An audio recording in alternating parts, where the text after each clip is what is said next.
Oi, gente, que bom estar com vocês e falar um pouquinho sobre as sessões de Doutrina e Convênios 20 a 22, que tem como título O Surgimento da Igreja de Cristo. Eu gostaria de lembrar vocês que, na verdade, esse vídeo ele não tem a intenção de substituir o seu estudo pessoal e familiar, que deve ser feito, até porque o vídeo se trata de um resumo de algumas considerações. E vocês vão perceber que muitas vezes nós temos muito conteúdo nas sessões que não dá para a gente falar em apenas alguns minutos. Mas eu gostaria de dizer para vocês que essas sessões me levou a muitas reflexões. E que é um privilégio, é uma bênção ser membro da igreja. Enquanto eu lia, eu me questionava e eu pensava, o que seria de mim se não fosse esse evangelho? Onde eu estaria? Que caminhos minha vida teria tomado se eu não fosse membro da Igreja de Jesus Cristo dos Santos dos Últimos Dias? Eu tenho certeza que em algum momento da sua vida você também deve ter pensado isso. E eu espero que você tenha sentido um sentimento de gratidão muito grande por saber como o Evangelho é maravilhoso. E hoje nós vamos ver exatamente sobre o estabelecimento da Igreja de Cristo. E algumas pessoas podem pensar, como assim? A restauração do Evangelho, a restauração da Igreja de Cristo. Essa igreja já não tinha sido estabelecida antes? E sim, quando nós lemos a Bíblia e quando estudamos o Novo Testamento, nós vimos quando Cristo, nosso Salvador, esteve na Terra, e de como ele organizou essa igreja. Ele mesmo sendo o profeta da igreja e como ele chamou os 12 apóstolos. Então, quando nós lemos o Novo Testamento, a gente consegue ver muito claramente como era essa constituição da igreja. Assim como os princípios do Evangelho ensinados por nosso Salvador de fé, arrependimento, assim como o batismo, o recebimento do Espírito Santo através da imposição das mãos. Nós vemos como o Salvador estabeleceu a sua igreja, ele instituiu o sacramento, a Santa Ceia, a pregação do Evangelho.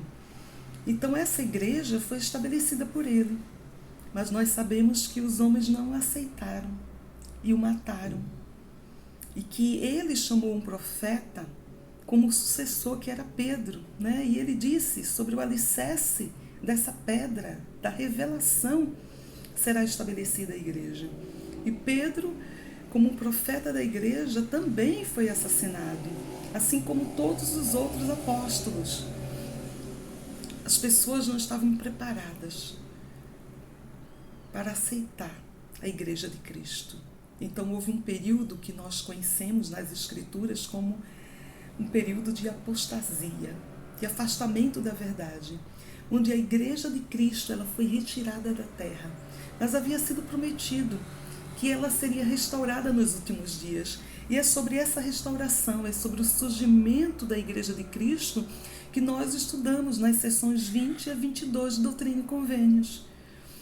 Nós temos aí Joseph Smith, que havia recebido a primeira visão 10 anos antes, e que durante esse tempo ele havia sido preparado para ser esse profeta da restauração.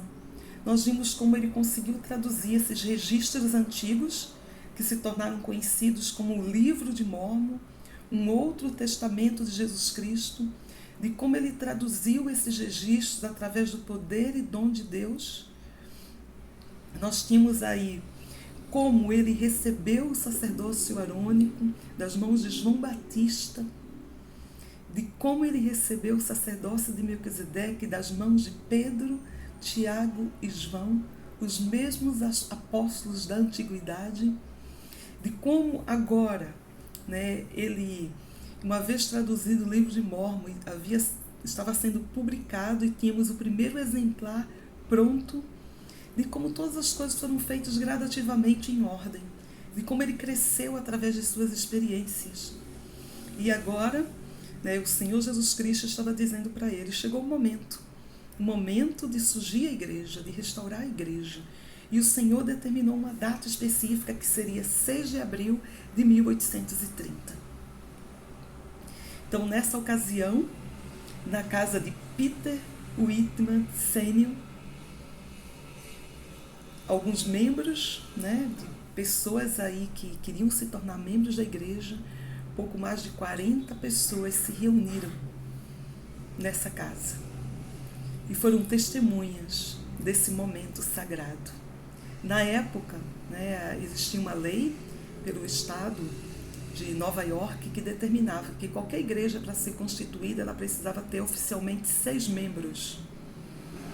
E nessa ocasião tinha exatamente 6 homens que já haviam sido batizados na igreja, e eles foram aqueles que assinaram aí esse momento da formação da igreja. E tinham mais de 40 pessoas presentes. E essa sessão de Doutrina e Convênios, ela é muito especial, porque ela é como se fosse a constituição da igreja, as bases, as leis e diretrizes que vão nortear aquilo que nós acreditamos como membro da igreja e como deve se constituir a igreja de Cristo na Terra. Então, ao ler essas sessões, nós vamos observar que não existe diferença entre essa igreja restaurada da igreja primitiva de Cristo, porque é a mesma. Porque a igreja de Cristo era perfeita, e algo perfeito não precisa ser mudado, e essa igreja foi restaurada com as mesmas bases, da mesma forma. Com profeta, com apóstolos, né, com ofícios do sacerdócio, mestres, diáconos, sacerdotes. Nós vemos como o nosso Salvador, ele especifica nessas sessões, ele fala sobre a tradução do livro de Mórmon, como esse registro foi trazido à luz e de como Deus é o mesmo ontem, hoje e sempre, ele não muda. E ele sempre vai se comunicar também através de escrituras sagradas, de livros sagrados. E ele faz isso através desse registro. Ele fala sobre Deus, que Deus realmente vive, né? Que ele existe, que nós precisamos acreditar nisso. E que ele fez o homem a sua imagem e semelhança. O homem e a mulher, a sua imagem e semelhança. E como homem e mulher trabalham juntos nessa obra sagrada. Ele fala ainda, né, que pela natureza decaída, pecaminosa do homem, como todos nós pecaríamos, precisaríamos de um Salvador. E por isso o nosso Senhor Jesus Cristo veio à Terra, morreu por nossos pecados, ressuscitou, e que nós precisamos dele, da sua expiação, do seu sacrifício. E aí é muito interessante que ele fala que existe uma diferença entre justificação e santificação, que os homens podem ser justificados pela graça. E o que seria essa justificação? Todos nós pecamos, e uma vez que nós pecamos, nós precisamos ser justificados. Quando nós nos arrependemos, nós somos justificados pela graça de Cristo. Não precisamos pagar por esse pecado, porque ele já foi pago. Então, a justificação nos permite ter esse pecado perdoado, de modo que não precisamos pagar por ele. Enquanto que a santificação, ela é um processo. A santificação exige de nós mais do que o arrependimento, mas um desejo de não querer mais praticar o mal, de não querer mais pecar. E nós somos santificados pela graça de Cristo, somos santificados pela expiação de Cristo. A justificação, nossos pecados são apagados. Na santificação, as manchas desse pecado são eliminadas. Então, nós aprendemos também como uma pessoa pode perder essa graça de Cristo, como nós podemos cair em tentação. Então, mesmo pessoas que estavam nesse processo de santificação, né, e isso é muito natural, às vezes a gente diz, poxa vida, Oliver Cowdery, Martin Helris, eles viram um anjo, e eles estavam aí do lado de Joseph, e o que é que aconteceu? Depois eles se afastaram do Evangelho, e só muitos anos depois eles voltaram. Mas que bom que voltaram. O arrependimento é algo bom, não é algo ruim, porque ele nos purifica, Ele nos ajuda a ser justificados e a entrar nesse processo de santificação. Então, mesmo um líder da igreja, mesmo nós que nos consideramos fortes na igreja, podemos perder a graça. E perdemos a graça quando nos afastamos de Deus, quando deixamos de fazer as coisas simples do Evangelho. Então, que possamos ficar muito atentos, porque tudo que é nos ensinado dessa sessão é também um alerta para as nossas obrigações como membro da igreja.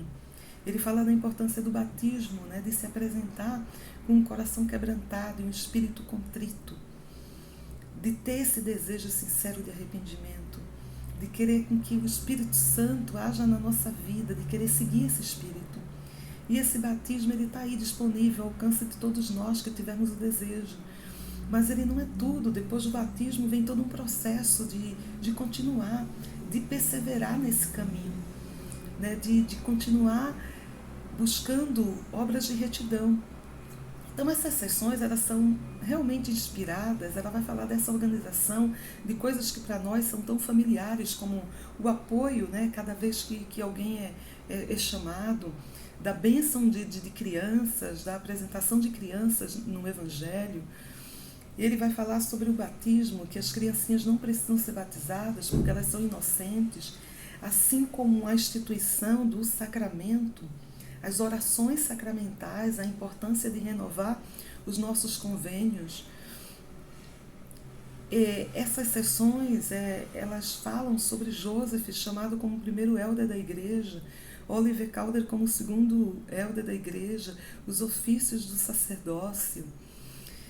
Ela fala sobre a constituição da igreja, a organização de como todas as coisas são feitas em ordem.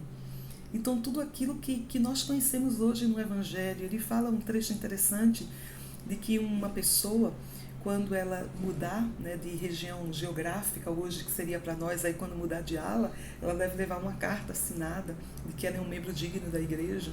Hoje nós temos as nossas recomendações, assinadas por portadores do sacerdócio, por nossos líderes locais. Então, nós vemos como todas as coisas na Igreja de Cristo, elas são feitas em ordem. Como o Senhor falou que a igreja deveria manter um registro, inclusive todos os membros da igreja, de como cada membro deveria ser listado. Então, é maravilhoso ser membro desse Evangelho e saber que a Igreja de Cristo, ela se preocupa com todos os detalhes, com todas as coisas. E por quê? Porque o nosso objetivo final deve ser alcançar essa coroa da vida eterna.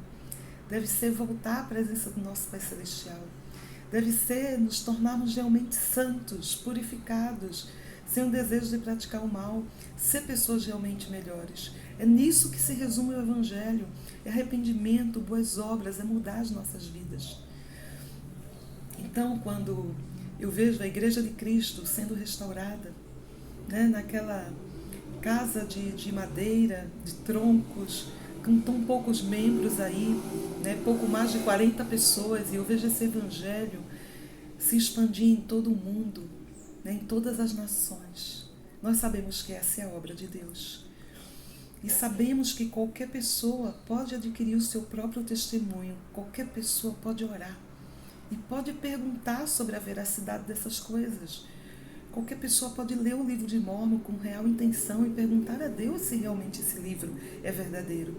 Qualquer pessoa pode ter acesso à igreja livremente, ler, buscar conhecimento e dobrar os seus joelhos em oração e perguntar a Deus se isso é verdade. A coisa mais preciosa que nós temos é a nossa liberdade de escolha, é o poder escolher, é o poder sentir, é o poder querer saber por nós mesmos. Eu sou grata por esse Evangelho. Enquanto eu lia sobre a organização da igreja, sobre a restauração, eu não pude deixar de ser grata. Grata a uma moça que se chama Niedja. Muita gratidão. A minha irmã tinha ido fazer vestibular. Era início do ano, era 1981. E na entrada do vestibular, minha irmã conheceu uma moça que era membro da igreja. E essa moça pediu a minha irmã o endereço dela, que queria saber se minha irmã havia passado no vestibular. É só lembrando que era uma época que a gente não tinha internet, Face, Insta, telefone, né? E naquela ocasião minha irmã deu o endereço. E algum tempo depois chegaram 2 missionários na nossa porta, o Helder Clark e o Helder Jimenez, e se apresentaram como membros da Igreja de Jesus Cristo dos Santos dos Últimos Dias. E eu confesso para vocês, nós não tínhamos intenção de mudar de religião. Minha mãe sempre dizia, eu sou católica e vou morrer católica.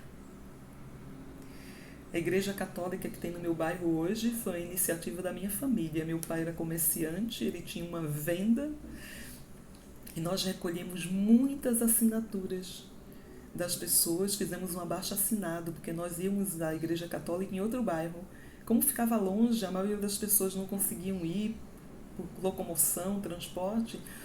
Foi uma iniciativa da minha família fazer esse abaixo-assinado para que a igreja chegasse no nosso bairro. Hoje nós temos uma igreja católica no nosso bairro. Cada vez que eu passo por ela, eu lembro disso. Nós não tínhamos ideia nem intenção de querer mudar de religião, mas nós sentimos um vazio muito grande, faltava algo na nossa vida, não nos preenchia, não respondia todas as nossas perguntas. Nós éramos dos grupos jovens, meus pais do grupo de casados, reuníamos constantemente na nossa casa com um grupo jovem, padres iam na nossa casa, a gente tinha um santuário num quarto lá de muitos santos, a gente fazia milhões de promessas. Éramos extremamente religiosos, líamos a Bíblia em família sem sermos membros da igreja, mas o vazio era constante. A minha mãe sempre fazia uma oração repetida que ela dizia assim: Senhor, mostra-me a verdade, mostra-me o caminho. Chegaram aqueles 2 jovens missionários que deixaram sua família e suas casas por 2 anos para se dedicarem à pregação do Evangelho. E falaram de Joseph pela primeira vez. Falaram da primeira visão. Falaram da restauração do Evangelho. E não foi simples, não foi fácil, não acreditamos de primeira, mas nós seguimos o desafio. Não vamos perder nada. Vamos perguntar a Deus, vamos ver se Ele nos responde. O resultado disso, os missionários chegaram na nossa casa, numa quinta-feira, 3 dias depois, eu e minhas irmãs estávamos sendo batizadas na igreja. Os meus pais, através de muita oração e experiências espirituais, eles tomaram uma decisão. Minha mãe acabou sendo batizada um mês depois, meu pai alguns meses depois. O meu pai, como eu disse, ele era comerciante. E todos nós dependíamos desse comércio que ele tinha. Meu pai vendia bebidas alcoólicas, ele vendia cigarro, ele vendia café, ele tinha banca de jogo de bicho, ele abria o domingo, que era o dia que ele tinha maior lucro. E para ele, a princípio, o evangelho pareceu difícil. Mas num ato realmente de fé, ele decidiu ser batizado. E ele mudou a sua vida. Nós perdemos clientes, o negócio fechou. E quando algumas pessoas nos perguntavam, nossa, que sacrifício, nós entendemos com o passar dos anos que não foi nenhum sacrifício. O Evangelho nos protegeu, o Evangelho nos trouxe bênçãos. Hoje, passado 40 anos, nós vemos como o Evangelho mudou nossas vidas, como somos gratos a pessoas que nos ajudaram, que não tiveram vergonha nem medo de abrir suas bocas, de pregar o Evangelho. Como somos gratos àqueles 2 missionários e tantos outros que passaram na nossa vida e fizeram tanta diferença e nos ensinaram, nos fortaleceram nesse caminho. Eu não sei o que seria de mim sem o Evangelho. Não seria. Eu não sei o que seria de mim sem a expiação de Cristo na minha vida, sem o arrependimento. Eu sei que Deus vive. Eu sei que Ele realmente nos ama. E se você, por algum motivo, se afastou, Não tem importância. Você pode voltar. O arrependimento é algo bom. E ele está aí para todo mundo, ele é acessível. Então, que o Senhor realmente nos abençoe, né? E que possamos lembrar que precisamos sim de um batismo. E não importa se fomos batizados antes. Precisamos do batismo na verdadeira Igreja de Cristo. Precisamos entrar no novo e eterno convênio. E se temos dúvida, vamos orar, vamos perguntar a Deus. Só Ele pode nos responder e pode mudar as nossas vidas. Como mudou a minha vida, como mudou a vida da minha família. O Evangelho foi restaurado. Que bênção. Tchau, gente.